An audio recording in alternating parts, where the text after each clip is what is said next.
Well, congratulations to Fort Wayne. They're an excellent basketball team. I mean, you don't get to 24-8 by accident.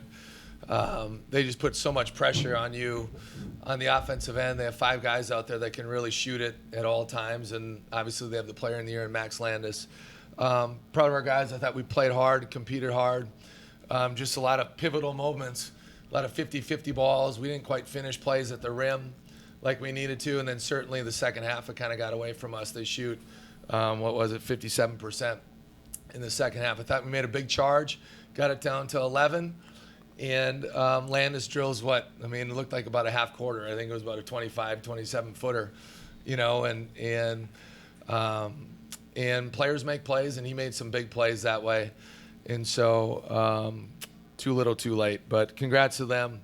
They remind me of BYU when I was at Colorado State when they had Jimmer, and they just had 5 guys out there that could just stretch you and shoot it and drive it and do everything. So with that.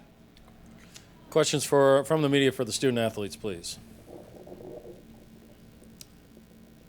Casey, it seemed like the first part of the second half was kind of where if you were going to get back in it, that would have been where it would have taken place.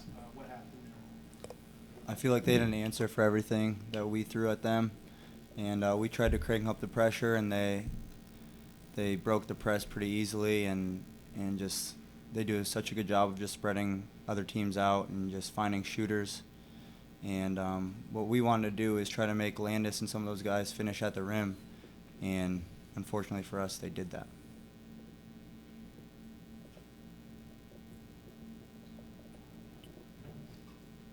Right here in front.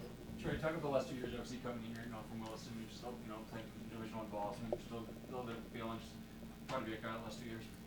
Yeah, definitely. I just want to thank everybody that made it possible for me to live my dream to play Division I basketball, and university took me in with open arms and showed me a great time. It was a wonderful experience. I wouldn't take it back for anything in the world. Trey, you had 2 tough games already against these guys. What did, apart from the score, what were some things that you knew you had to do better this game if you wanted to stay in, have a chance to win at the end? Well, we just wanted to come in and play tough. We feel like both games that we played in, we didn't really give them our best. So we just wanted to dig deep and come out and perform how we knew we could.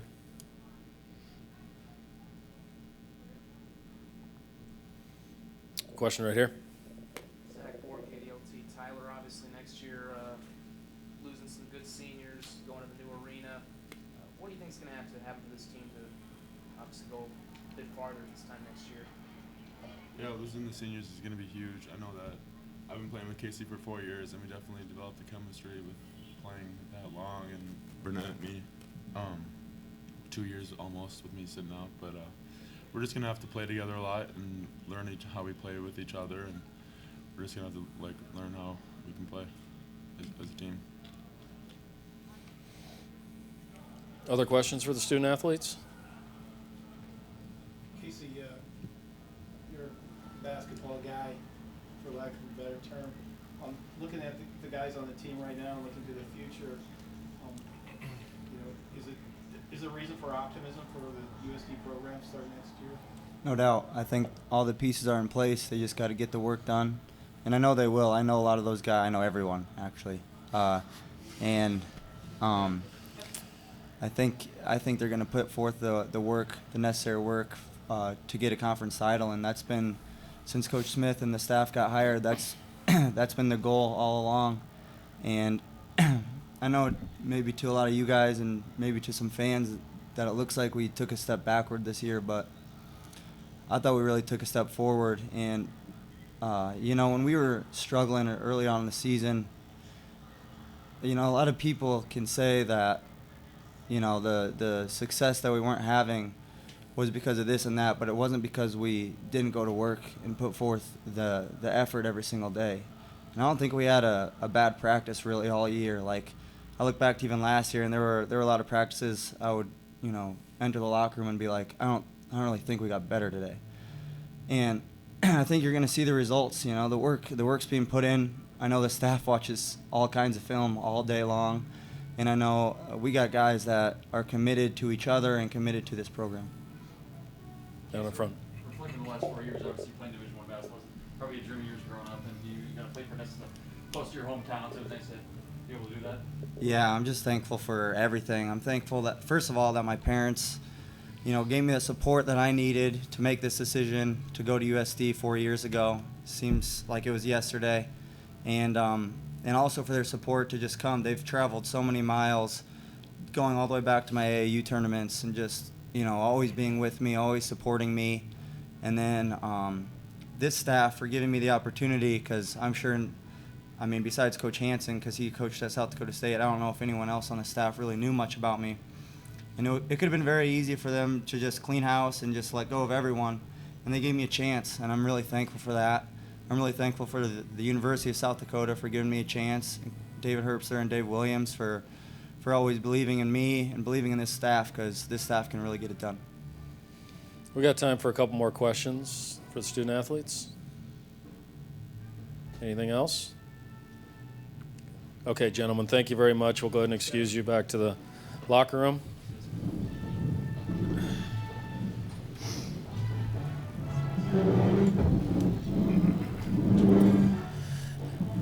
And as soon as we close that door, we'll continue with questions for Coach Smith.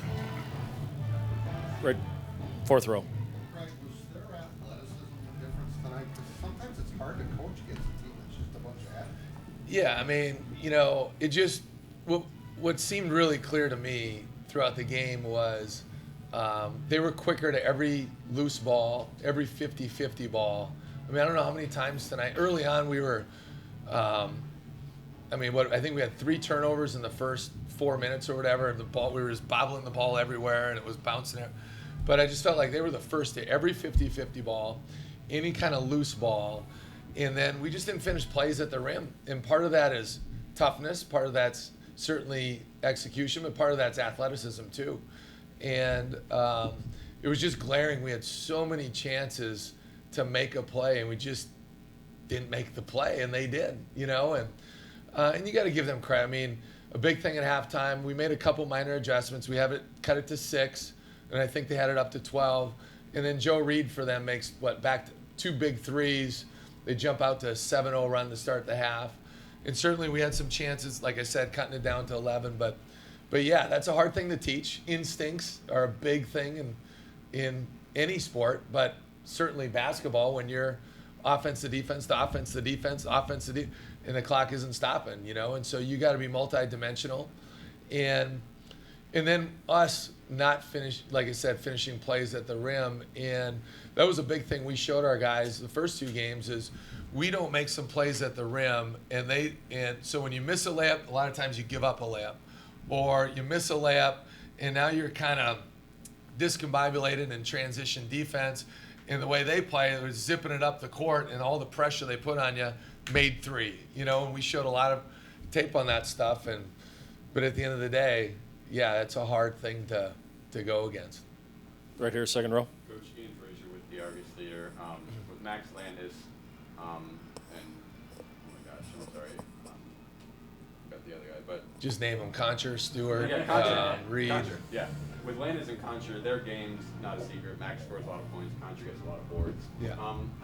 The plan with them, were you going to legitimately try to stop them, or are you just going to let them get theirs and then make sure nobody else goes off? No, we've always been a believer, like you try to take the heart out of the lion, and make guys that aren't used to beating you beat you.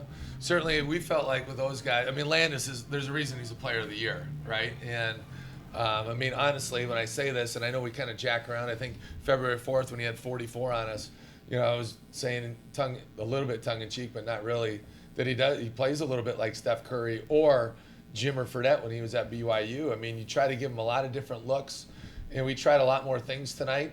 We held him to half of 44, almost. But he's just such a good player that, the way they play is a lot how we want to play. They're so unselfish. Like, I think they're number 1 in assists to turnovers in the league, number 1 in assists. We were that for a while, but we've kind of plummeted here recently with the whole assist thing. But they're so unselfish. And when you have a star player like Landis that's just willing to give it up, and share the ball, that feeds to everybody. And Concher's a guy they literally have 2 sets for. And he's just the most instinctive. He reminds me of a kid we had at Colorado State, Pierce Horning, to some extent. But he's so instinctive. He's just in the right place at the right time. He's always around the ball. Like literally, he gets all his points from transition, offensive rebounds, and then just, playing in their motion. Never takes a bad shot, right? And it is all left-hand drive, and we screwed that up about 4 times tonight. But they capitalize. We had too many defensive breakdowns, in particular with our screen and roll defense. And with them, it feels like when you screw up, they make you pay because they have so many guys that can put the ball in the hole. Right here, 4th row. Greg, obviously next season's going to be big with the new arena opening, and you get 3 transfers who are probably 3 of your better players off the bench. What's the next step this program needs? Zach, transition's a difficult thing, and it'll be year 3, which is exciting. Certainly the new arena and the momentum that it feels like we're gaining in so many ways is real. But we've had to really overhaul our roster. When we first got hired, no seniors in high school, right, committed. The 3 freshmen that were in the program, one quit, one we mutually agreed to part ways with, and then the other one was Austin Sparks. So you take over and you have 2, basically 1 kid in your sophomore and freshman class, and then we signed DJ and Logan Power. So you're trying to set yourself up for long-term success. So last year was one team, right? This year is a totally different team than last year, and now next year will be totally different than this year. But I think from next year moving forward, we'll finally have stability in our program and the stability that we need while improving some areas of athleticism, talent, skill level. We're going to have, if you count the 4 guys we redshirted, the 3 Division I transfers, plus Tyler Borchers, so that's 4 guys that'll be new next year. Then we signed 3 kids early, that's 7. We just got another verbal commitment, so that's 8. And then we have the ability, we still have 2 scholarships left. I'm sure we'll add for sure 1 more. So there's going to be 9 more new players to the program next year. But like I said, then we'll finally kind of flatline and gain, like Tyler Flack, as of today, is the only senior in our program. So we'll really be able to, I think, gain some momentum that way. Let's go front row first. Your freshman bigs, can you kind of assess how their season went? Yeah, it's a grind for those guys, and certainly I know they're a little frustrated right now. They kind of hit, I would say, the freshman wall. Slow start. Then I thought they started playing really well kind of in the middle of the season there. And then, they really, I thought, hit the wall kind of early to mid maybe league play, and then they kind of bounce back a little bit, and so there's some growing pains that way. I think it's a lot harder for bigs, but we are really excited about both those guys. With Dan, he can do a lot of great things, and obviously Tyler can as well. So sometimes too, when you're freshmen, a lot of it's matchups and trying to put the right guys in the right situation to have success as well. But we're really excited where they're going, and I think they really will complement the team next year much more than they complement the team this year, if that makes sense. I think we got time for 2 more. We'll start right there. Coach Tyler Flack, he was getting his shots in the first half today. Just seemed just a matter of finishing, and that seems like something that you would just love to get him in the gym, get a lot of repetition. And fortunately, he only has 1 more year for you guys. Do you wish he was? He had 2 or 3 more? Yeah, of course. But yeah, that's the hardest part is Tyler really needed skill development, and he's had 2 summers, and the best time to get better is your off season, right? With all the skill that we can do. And he's missed 2 full summers of workouts, with injuries. So he's missed 2 years of that. Like when we had one conversation, he was frustrated that he wasn't playing as much as he wanted. I'm like, Tyler, you missed 2 years. Or he was like, Coach, I haven't played in 20 months. And I'm like, precisely. And it shows, but he's starting to kind of round out in shape, but certainly he needs to have a great summer this year to really refine some skills. Last one here in front. Craig, I know you guys, it was 2 weeks ago, but you talk about your seniors one last time, what they meant the last 2 years for you. Like we talked about in the locker room after, it's a tough, like Casey, E-Rob, Eric Robertson, and Trey Norris, you go through 3 coaches in 4 years. That's a tough deal. It's tough on anybody. Lack of continuity. Oh no, here we go again. What's the buy-in? And Casey's right in a lot of respects about buy-in and playing hard and competing. And Last year we started 0-5 and we had a couple closer losses, and then we were able to, and they just showed resolve to bounce back. And same this year, I think we had lost 7 of 8 or 8 out of 9 in January. January was a really tough month for us, but they kept coming back. We kept coming back and giving ourselves some opportunities. So, Casey's, like I said, is like a coach on the floor. I know he'll be a great coach someday. Really good leader. The kid's in the gym all the time. Eric Robertson just is a Gator guy, tough kid, gets after it. Great guy to be around. He's going to be immensely successful in whatever he decides to do on the business side. Trey Burnett betted us when nobody else. I mean, he was the first guy that committed to us, although it took him almost 2 months to commit after his first official visit. And he did some really good things for us. Dual Mayotte walked on for us, and he's the most popular guy in the team, and he's just a true man's man. And then Trey Norris played his best basketball at the end. It's tough for him when you got to play basically 39, 40 minutes a night. It puts a lot of pressure on him on both ends of the floor. And that was the hard part at the end of the day. There's a lot of things we like to do, and if we could, but just when you lack some depth, especially on the perimeter, your cans get a little tied with some things. We would have loved to press them a lot more, but to do that for 40 minutes the way we were, it would have been a tough thing to do. But forever thankful for those guys. They were a pleasure to coach, and like I said, they're always a phone call away. But we got to move forward here shortly and really get to work. I think it was great for our red shirts to be able to really get a feel for the league. They were all here today to feel what the Premier Center is like and what this atmosphere. Matt Mooney was like, before the game, he was like, whoa, God, this is nicer than, I think he was shocked at what a tremendous venue it is. And this is very true. These guys put on this is a world-class venue.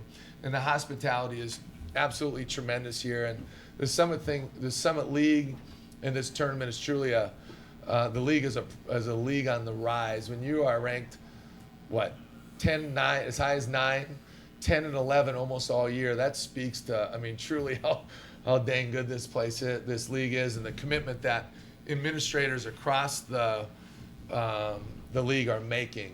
It's really exciting to be a part of.